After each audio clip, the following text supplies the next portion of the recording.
This GeekWire podcast is brought to you by BECU. Stay tuned to the break as Brian Westbrook interviews BECU's Stacy Black for today's money hack on how to stop living paycheck to paycheck. For more money hacks, check out geekwire.com/BECU. You got this? I think we can wing it.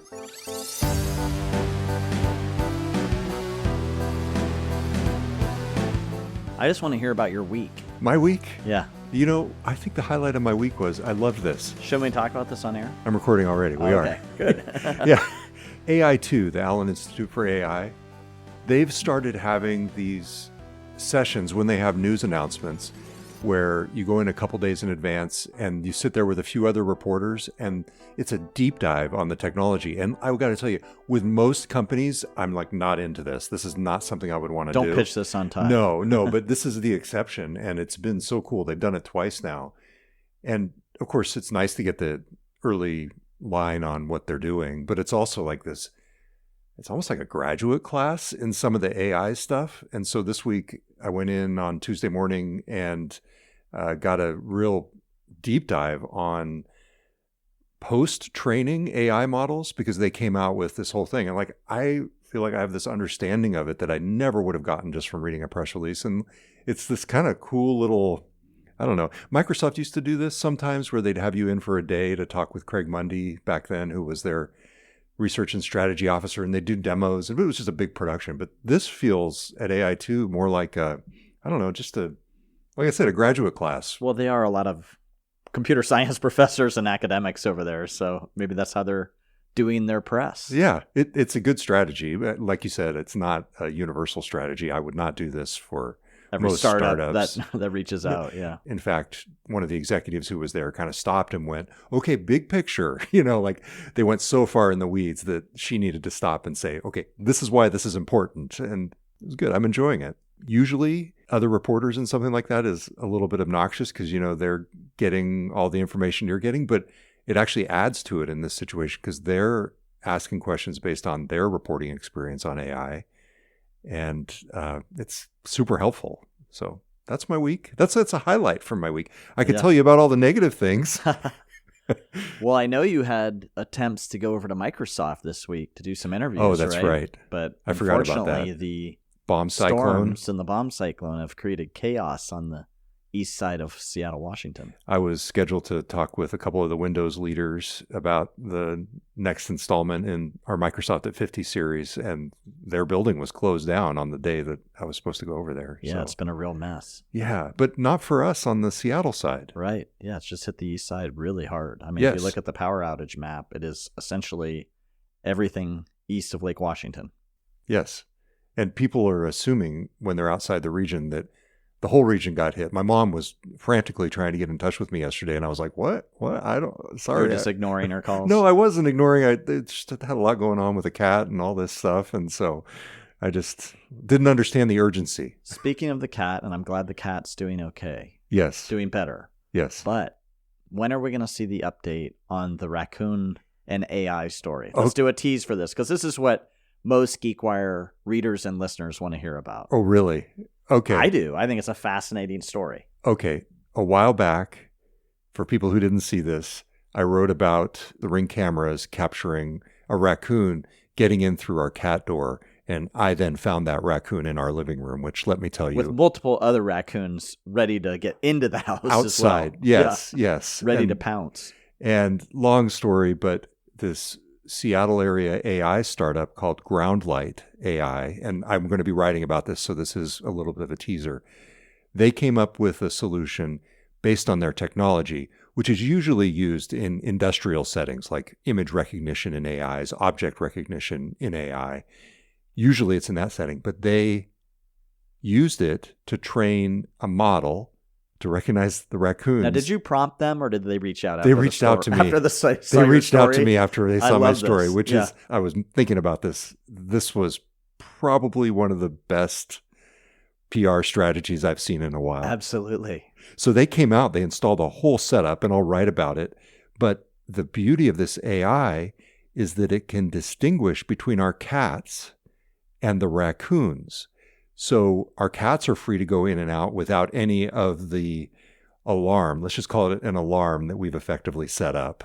And it's gone through multiple iterations. I don't want to spoil the whole story. Yeah, I've seen it. It's really cool. So this is a really good tease. Yes. Yeah. And let me just say, based on what happened a couple nights ago, it works. And I've got video to prove it. Okay, so we're going to hear maybe in the next week or so, we're going to have a story. So tune in. Yes. So we can see how Todd is defending his home against the raccoons using AI. Yes, absolutely. This is a pure GeekWire story. I love it.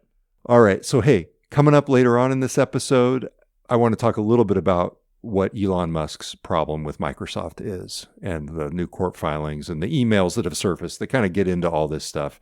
Do we really have to talk about Elon? No, we don't have to. Okay. I just teased it, though. Well, let's do it. Yeah. Okay, let's introduce ourselves for people who are just tuning in. The way we did this is a little unusual. It's fine. Let's delayed intro. I'm Todd Bishop. And I'm John Cook. And we're the co-founders of GeekWire, the technology news site in Seattle, Washington. We cover the world of technology through the lens of the Pacific Northwest. What happens here matters everywhere. And every week on this show, we get to talk about some of the most interesting stories and trends in the news. John, when I'm at coffee, oftentimes with somebody, they're making small talk. And one of the things I get asked a lot is, what are the hot Seattle startups? All the time. Happens all the time. Yes. And oftentimes what I will do, since I'm not as immersed in the startup beat as our colleague. There are a lot of startups. There are. Taylor Soper, GeekWire's editor, and you are much more immersed in the startup world than I am. You historically, Taylor now. And because of that, it's not always top of mind. So what I do is I pull out my phone or my laptop and I call up the GeekWire 200, which is our ranked index of Pacific Northwest startups.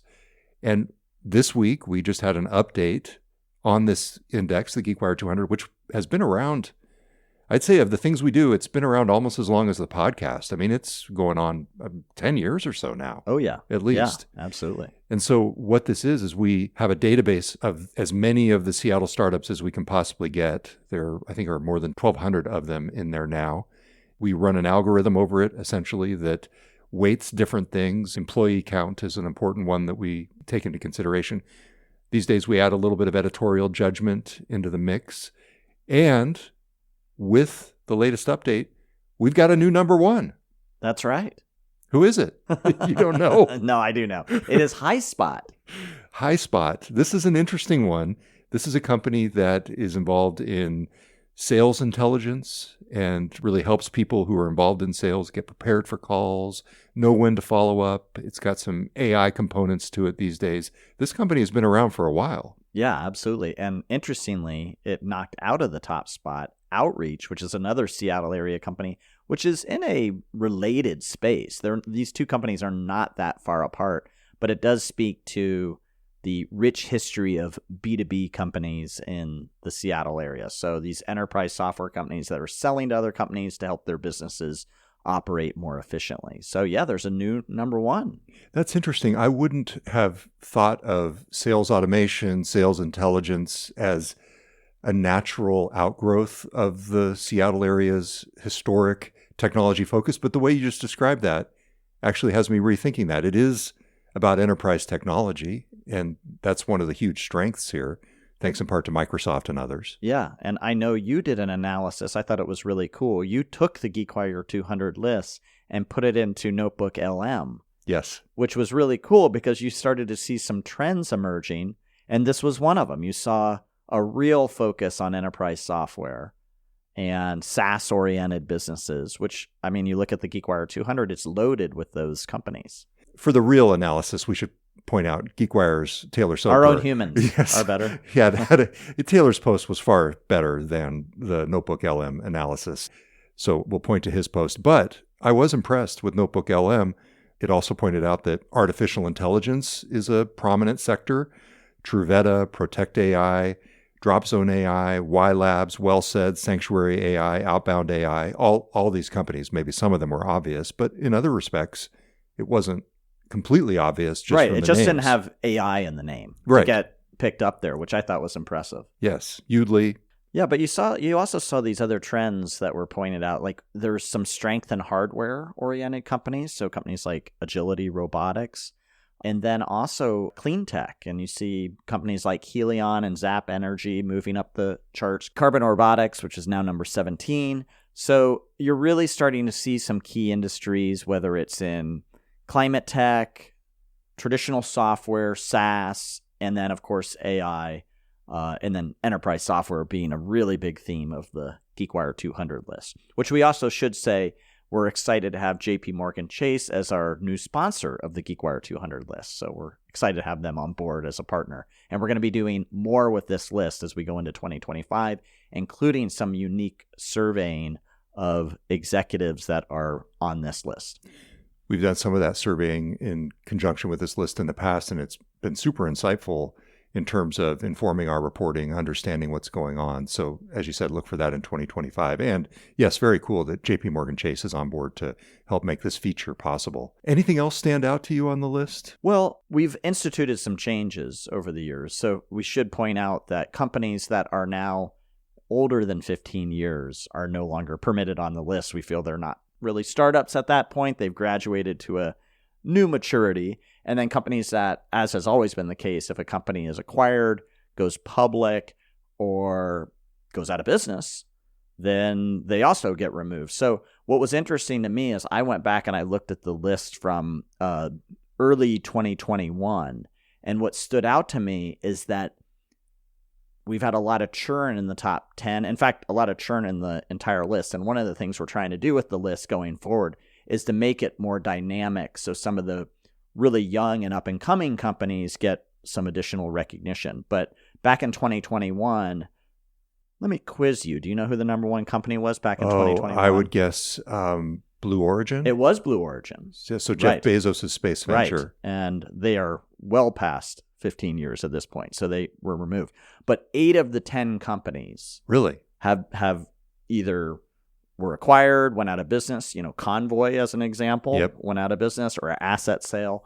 And then a number of companies, Blue Origin being one, Icertis being another, Hootsuite, another, just were too old and they graduated. So we're trying to make the list much more dynamic and recognize those up and coming startups. And you are seeing a lot of those start to emerge and move up the list as a result. So younger companies like ChainGuard, which is a cybersecurity startup that just raised $140 million, moving into the top 10. StatSig, which I think a lot of folks know in the Seattle region as a really hot startup, is making some ground, now number 15.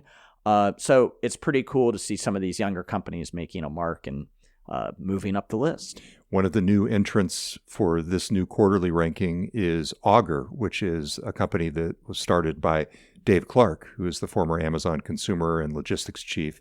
So lots of interesting things there. And to me, it's fun to look at the companies on the list, think about what they do, look at who founded them, and then trace their roots back to not only the companies in the region, but also the underlying themes, and look for new kinds of sectors that are starting to emerge as spin-offs or direct result of what the region's strengths are. All right, so that is the GeekWire 200. I will link to it from the show notes on this podcast.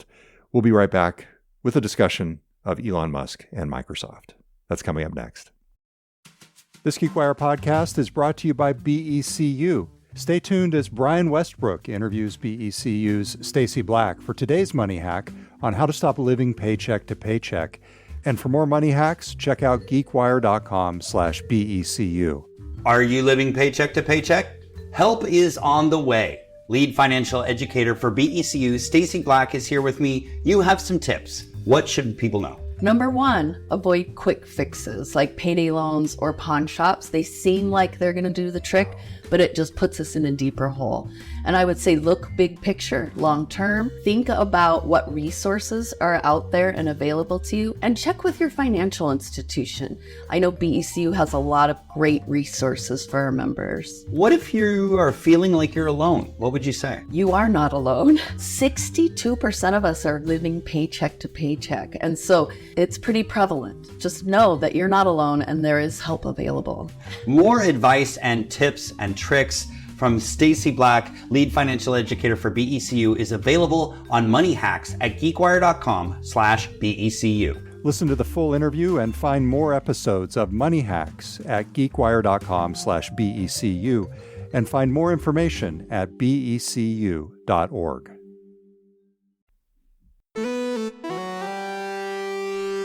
Welcome back. It's Todd Bishop with John Cook. We're talking about the week's headlines, and one of the ones that stood out from the past week was a discussion of Elon Musk's lawsuit against OpenAI.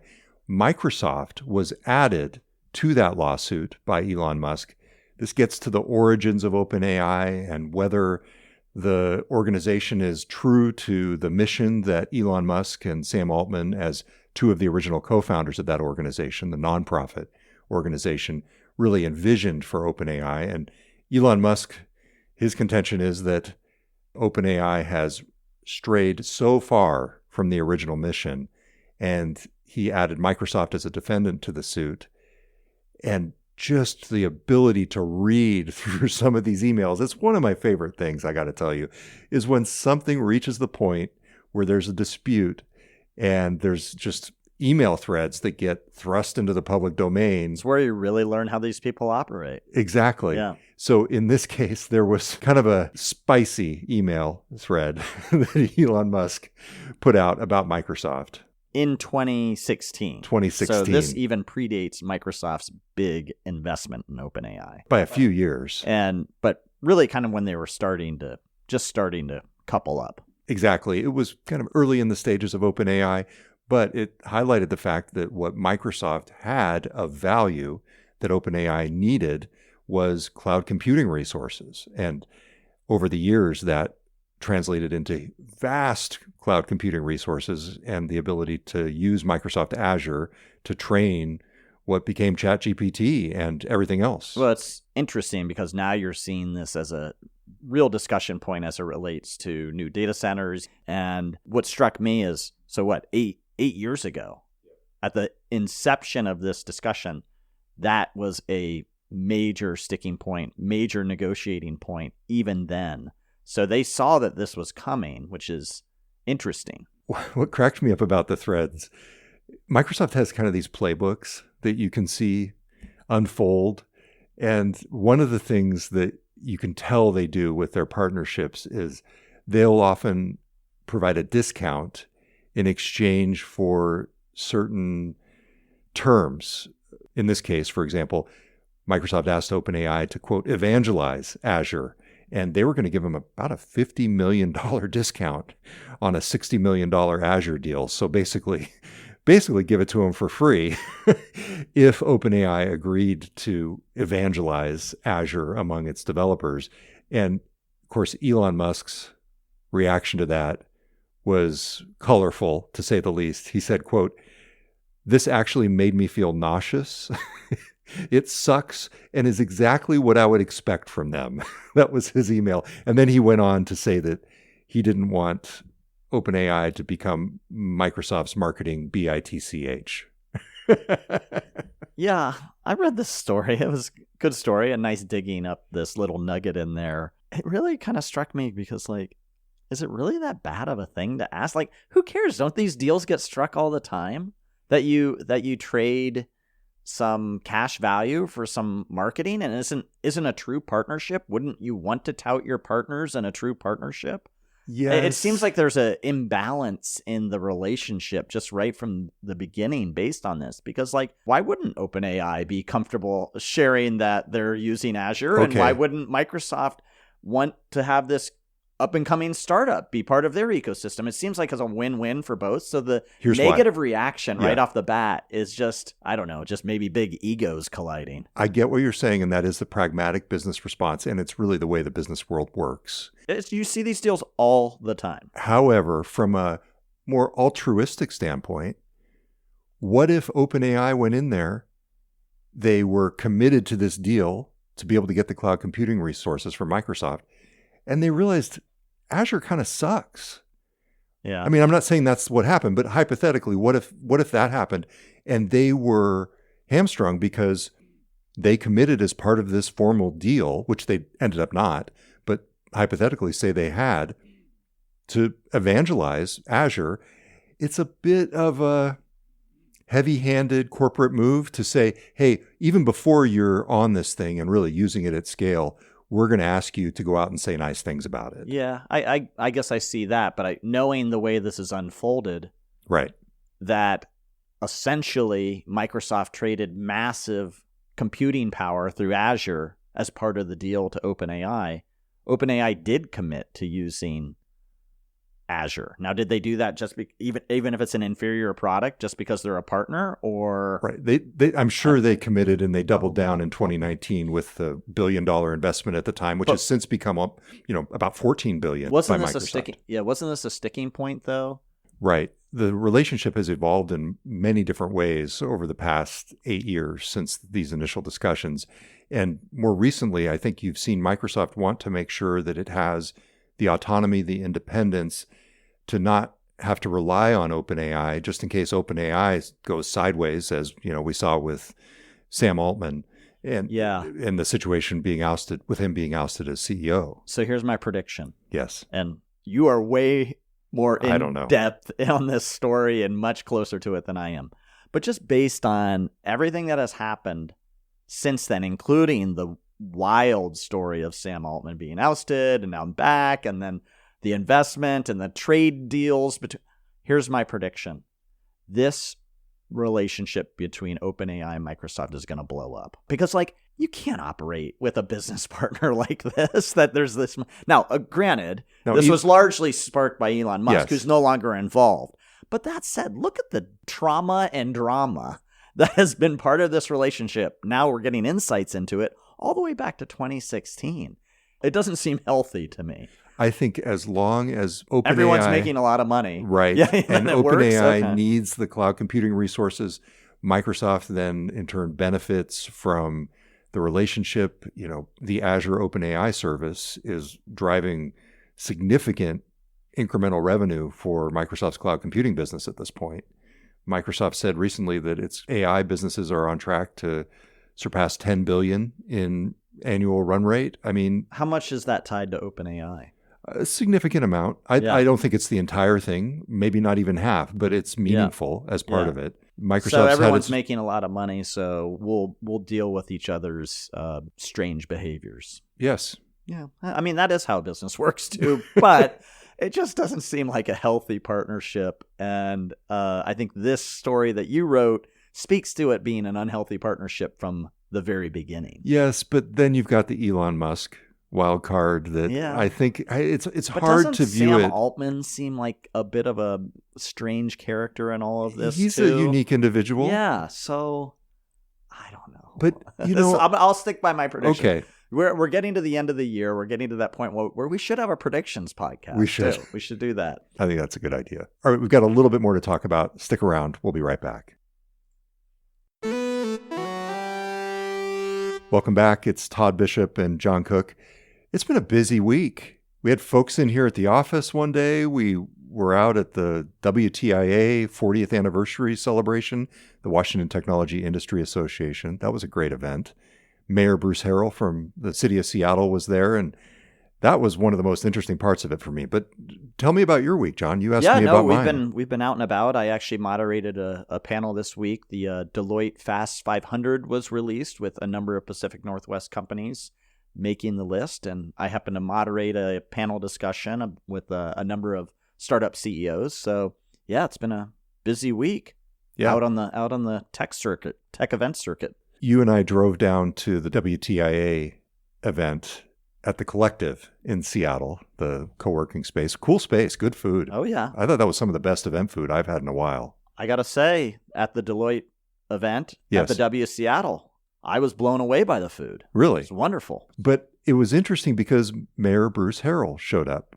And kind of unexpectedly. I didn't know he was going to be there. Yeah. Michael Schutzler, the longtime CEO of the WTIA, is retiring at the end of the year. He'll be succeeded by Kelly Fukai, who is the WTIA's current COO. This is a big trade group of tech companies in Seattle. They've been really instrumental over the years in a lot of different things, including lobbying for the tech industry and Olympia. And the appearance by Bruce Harrell was interesting in part because he's been part of this AI panel that was formed earlier this year by the Department of Homeland Security under the Biden administration. It's a national AI advisory panel. And he's on there with like Microsoft CEO Satya Nadella, NVIDIA CEO Jensen Huang. I mean, this is some heavy hitters. Some heavy hitters. Yeah. And he made some interesting comments about his willingness to at least try to work with the new administration in Washington, D.C., that in the context of his work on this AI panel are pretty interesting. Now, we'll see if this AI panel survives the transition to the new administration. Yeah. And who does Elon want on it? Speaking of Elon. Good point. Yeah. I don't know. Can Elon do everything? Well, this is what just surprises me about him. How is he doing all these things? I agree. I don't get it. How does he even have time to file this amended lawsuit? Well, certainly his lawyers are involved there. But he has to be involved in saying he wants to do that. I mean, it makes no sense. Well, I read Walter Isaacson's book, and I interviewed Walter Isaacson about the book, and I think it's a mix of time boxing. So he'll dedicate specific days to specific projects and companies. Or it seems specific weeks and months, as he has in the most recent months going into the election. From what I've read, he's been at Mar-a-Lago most of his time working as the first buddy. Yeah.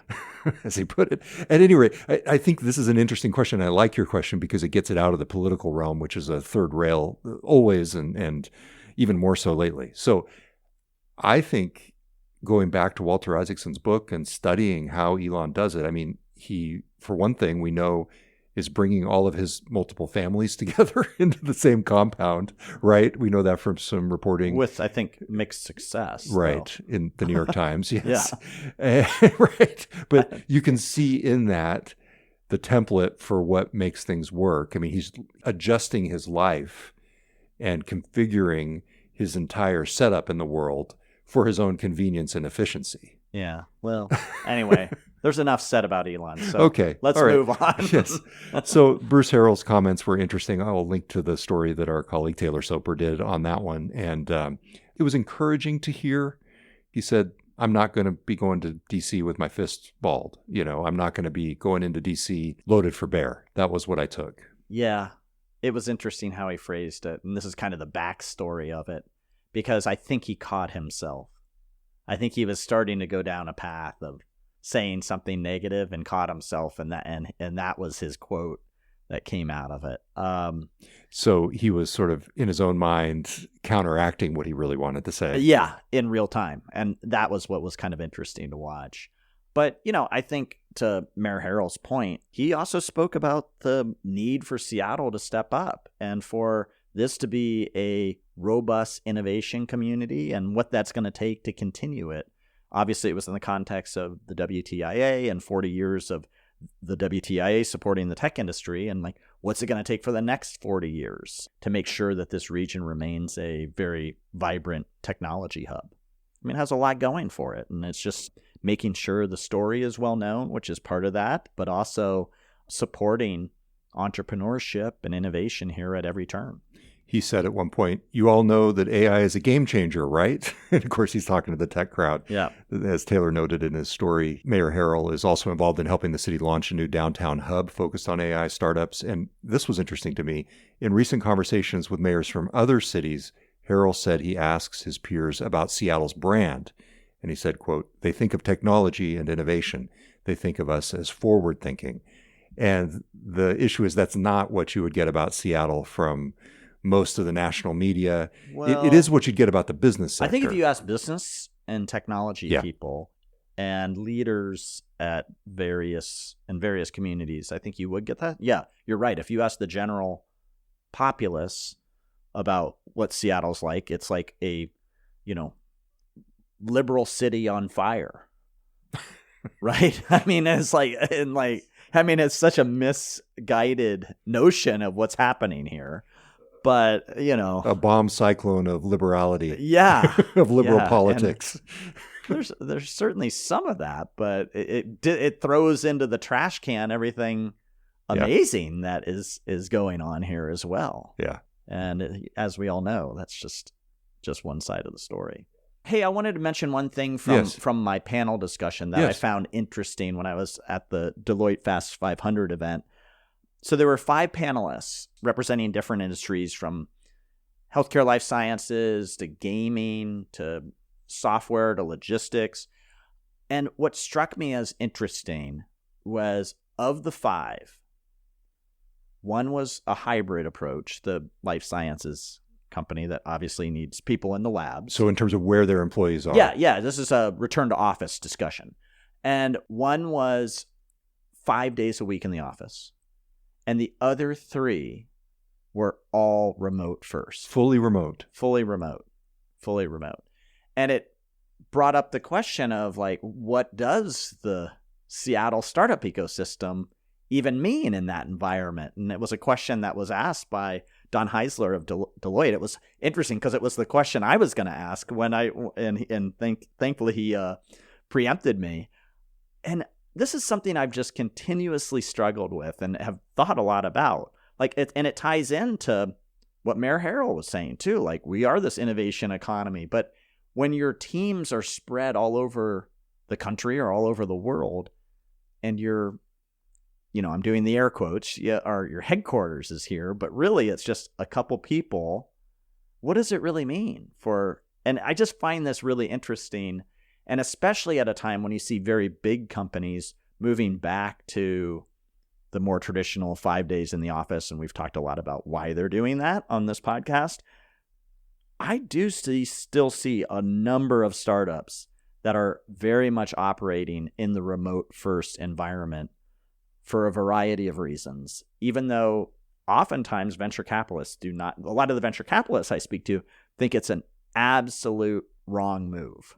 They think people should be in the office, especially in the early stages of a startup, collaborating, building that product together, and they feel that those teams are going to win. But it just struck me that 3 of the 5 companies were fully remote.